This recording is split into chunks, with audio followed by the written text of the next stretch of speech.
Muito interessante sua pergunta, né? Para responder ela, eu vou primeiramente fazer um panorama histórico, depois eu vou utilizar um texto de Edgar Morin que se relaciona diretamente com o assunto.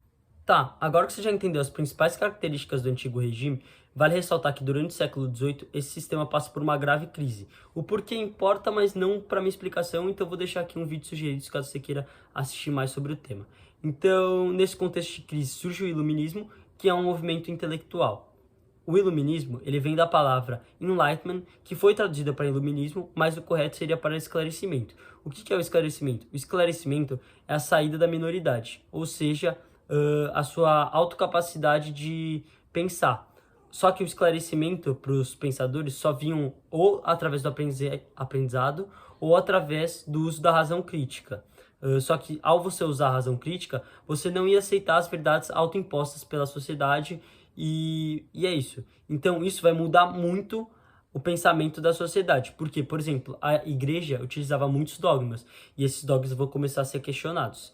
Outra coisa que os pensadores iluministas defendiam era o direito da liberdade, que era você ter os seus direitos naturais assegurados, iam defender também a propriedade e a igualdade, que é o mais importante. Por quê? Você lembra que eu falei que o segundo e o primeiro estado recebiam privilégios?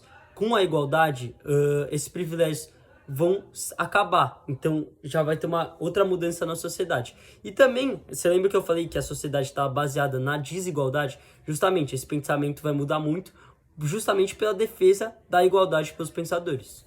Então você percebeu, né, como o iluminismo é importante para a mudança de pensamento da sociedade. Dentro desse movimento, eu quero destacar dois pensadores. O primeiro é Rousseau, que é mais radical, e ele vai defender que todos devem ser escolarizados, só que essa escolaridade tem que ser diferente. Para os homens, ela deve ser focada na razão, e para as mulheres, ela deve ser focada na emoção. E o outro pensador que eu quero destacar, na verdade, é uma mulher, que é a Mary Wollstonecraft. Ela vai ser muito importante para a mudança de pensamento da sociedade, só que essa mudança de pensamento da sociedade não vai acontecer de forma imediata, ela vai demorar. Tanto que essas ideias da Mary Wollstonecraft vão ser inspiração para muitos grupos feministas, né, que querem essa mudança.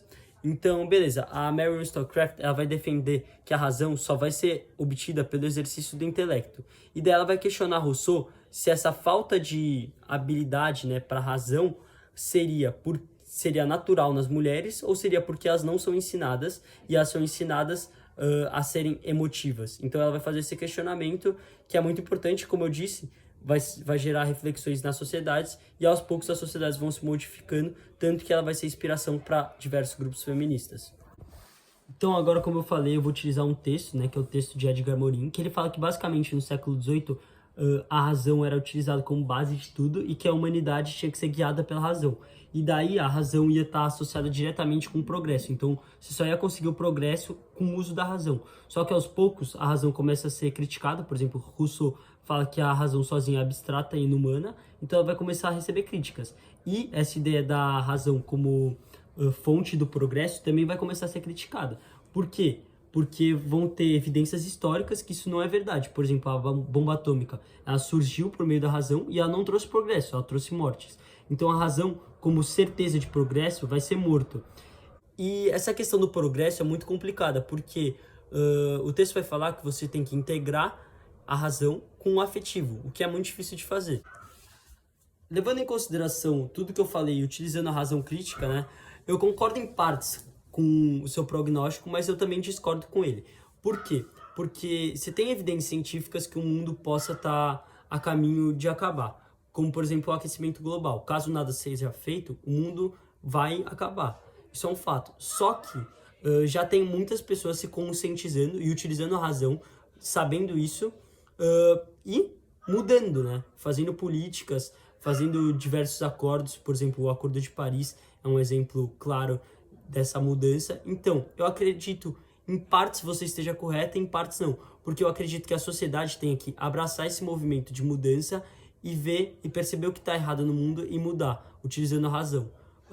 E o iluminismo pode ajudar muito nisso. Espero que vocês tenham gostado da minha resposta. Se você gostou do podcast aí, deixa o seu like e é isso.